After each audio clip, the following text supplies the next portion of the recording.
Hello and welcome to episode 8 of PR in a Car. I am Rich Lee of the Radioactive Group, Radioactive PR, and I am here today to talk to you, listen to my sermon about influencer marketing. And specifically, it's not dead, but how influencer marketing needs to evolve and things that we're doing in and around the space. So thank you as ever for loveliness around the last episode, and just all of this in general. It's very nice. I am learning lots and lots, and the mic appears to be better. Who knows? It's getting dark, and we've just had Storm Dennis battering Gloucester. I've just driven back from a meeting in Swansea, so coming all the way through the Forest of Dean, and there's a bloody load of flood water everywhere. Welcome to Flood Pod. That's not why you're here. No, you're here to hear about influencer marketing and me ramble on about why I think it needs to change.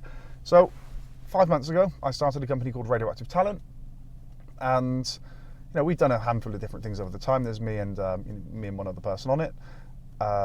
He's Will, kind of managing directs it. He's the managing director. And at Radioactive Talent, we work with brands to help them reach new audiences, usually using influencers, so live streamers, Instagrammers, through publishing networks, that kind of thing. And in that 5 months, we've built the company to about a third of the size of the PR business.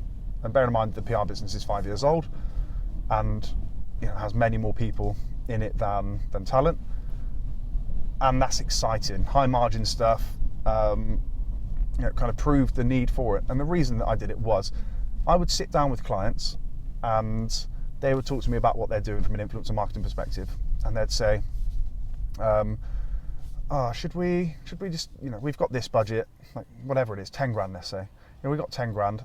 What we're thinking of doing is picking 3 or 4 micro influencers and paying them to promote our message. And, obviously there'd be some agency fee in that too. So, that might be split, I don't know, 2 grand to one, 3 grand to another, a grand there, 500 there. Now, the problem is, and I've spoken to and worked with enough brands to know, very often this doesn't work that well from a return perspective. Very often what actually happens is those brands will spend that money, they'll get very little for it, and they will never do it again. Or worse, you get brands that do it again and throw good money after bad. And you could argue that it's brand awareness, sure, but an issue here is that every influencer thinks that they're the next Kardashian. Every influencer thinks they're the next bloody Mrs. Hinch. And it's not to say they couldn't be, but the majority of people with 50,000, 200,000 even followers look just like dozens of other people, sound just like, act just like, it's all the same hashtags, it's all the same photos. You've seen exactly, you've seen this stuff before. And and under them, you've got another aspiring kind of group of influencers, fewer followers, but nonetheless still the same aspirations. So there are bloody loads of them. Now, what do? I guess they try to dictate market price, and they see all these people over there that are earning a shit ton of money through through posts, right? X grand per post, X grand per story swipe up, whatever it is, and they think, well, I deserve a slice of that pie. And it's not that they don't. It's not fair play. They've built an audience. They're doing well. Hopefully, it's a niche, an audience that has some kind of quality. So you can band it together, because that makes it easier from a marketing perspective, obviously. So fair play. They've done that, but they are not necessarily worth spending your money with. Now, Kylie Jenner, if you pay Kylie Jenner £1 million, it's like sticking the biggest, brightest billboard by the side of the busiest road in the biggest city. And it's going to work. That's going to That's going to help you as a brand. Obviously, you're paying for it though. You're paying a chunk of cash to get that. Yeah, because the audience is engaged. It's obviously, in terms of quantity, you're going to that's going to help you. Just the same way that, Bloomberg at the minute in America is spending an absolute fortune, and all of a sudden it's come from nowhere, and everybody's talking about him. Why? Because he can spend the money and he can get instant results. It's almost impossible to ignore. But that's not what we're talking about most of the time. So we had a brand brief come in recently from a pretty big company, and it was almost like what I just said. We've got X thousand pounds, not an insignificant amount of money. We've got X pounds to spend trying to promote ourselves through influencers. This is what we want to do. We want to spend some money over here. What do you suggest? And the brief was written like a PR brief. And why wouldn't it be? Because typically there's a lot of correlation between PR and influencer marketing. You find the right people, just like you do a journalist, based on their likes, interests, and what they share, and who their audience is. And that's how I always see PR. I see PR as, how do we reach an audience? What are they listening to, watching, reading, consuming? It doesn't matter what medium it is. If it's people reading the Telegraph, or it's somebody that follows insert influencer here, or listens to this podcast, not this one, any podcast, but you know what I mean. If it's that, then right, we think, how do we reach them?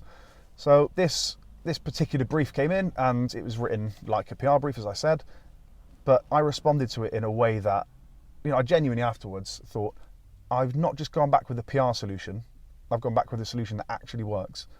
And it's based on the 5 months of running Radioactive Talent.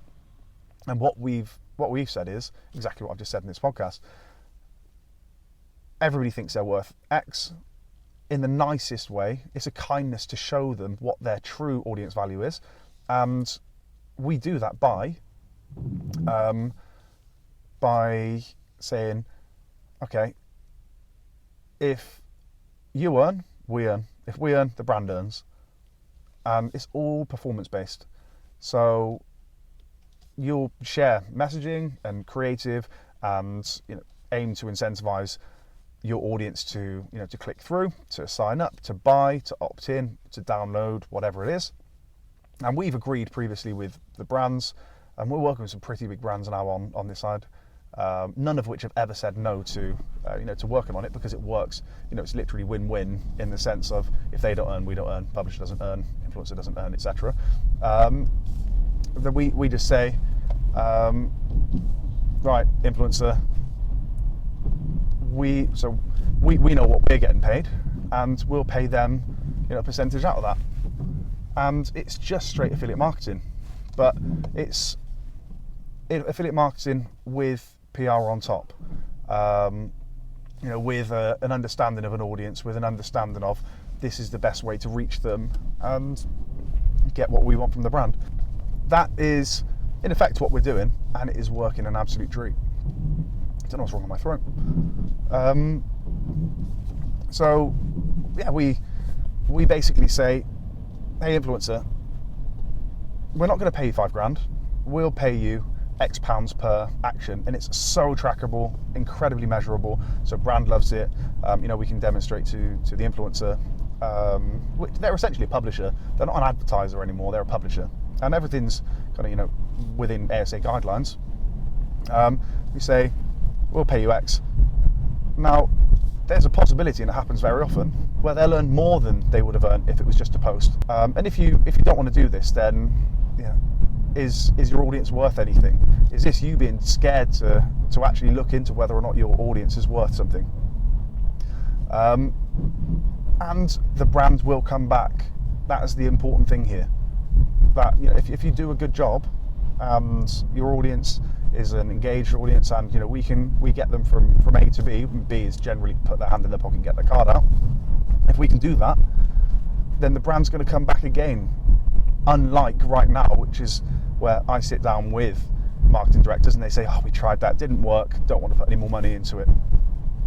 Whereas with this, we can say, no, this, influencers aren't some mystical thing. It's just another channel. It's just another way to reach an audience. And there's almost an evolution, like a growing up that's needing to happen. And again, it's like influencer marketing isn't dead, it just needs to grow up. This is how we're helping to do that. And there's big money in it, big scale for it. It excites me from a company perspective, because I think of the scale, let's bring more people in, sure, but also internationally, in terms of sectors, in terms of the kinds of brands that we can work with.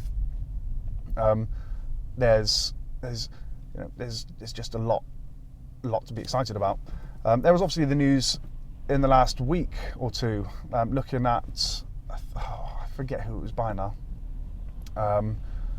by a tool of some sort, looking at the engagement rates of, it was in PR Week, if you type in PR Week, influencer engagement rates. Engagement rates are dropping across the board as a direct result of, they believe, likes being hidden. Now, that's going to worry a lot of marketers, and they're going to think, should I put my money into influencers? Because if engagement rates are dropping, absolutely you should, but you need to be smart with it. And affiliate marketing and performance marketing is exactly where you need to be, where you need to be spending your time thinking. So if that sounds like something you want to do, this isn't a bloody pitch. I mean, I have to think I've done 8 of these, and not one, has been any sort of a sell for my companies, any more than just me, I guess, being right in the middle of it all, trying to make sense of everything. But if you've got questions about this, give me a shout. I'm on Twitter at RichLeePR, LEIGHPR. You can email me, rich@radioactivetalent.com, or radioactivepr.com. Either works. Just, if you've got questions about anything, I'm always open. And, on which note, if you are listening to this on Apple Podcasts or anywhere you can review, please do go and give me 5-star reviews. Your mums would be disappointed if you did not. And say something nice if you have something nice to say. If not, again, back to the mum thing, they'd be disappointed. If you're watching on YouTube, thank you. And feel free to leave a comment, say hi, let me know who you are, where you're from. If you've got any questions, anything you want me to chat about on any future ones. I'm going to be trying to do these more regularly, like once a week maybe ish. Just ask, just say, get in touch with me on whatever you might, however you might want to. But otherwise, I heard the other day that this was used in a uni lecture. Thank you very, very much to Richard Bailey for that. That is very kind. And I can't remember which episode it was. I think it was probably the, if you're hoping to work in PR, then, here are some things that I think you might want to know. And that's just so cool, learning that something you've made, which is basically just you bloody rambling while driving, learning that is being, is actually quite useful to people, is exciting. Anyway, enough from me. I'm actually back to mine. So, have a lovely week, and goodbye forever. Goodbye.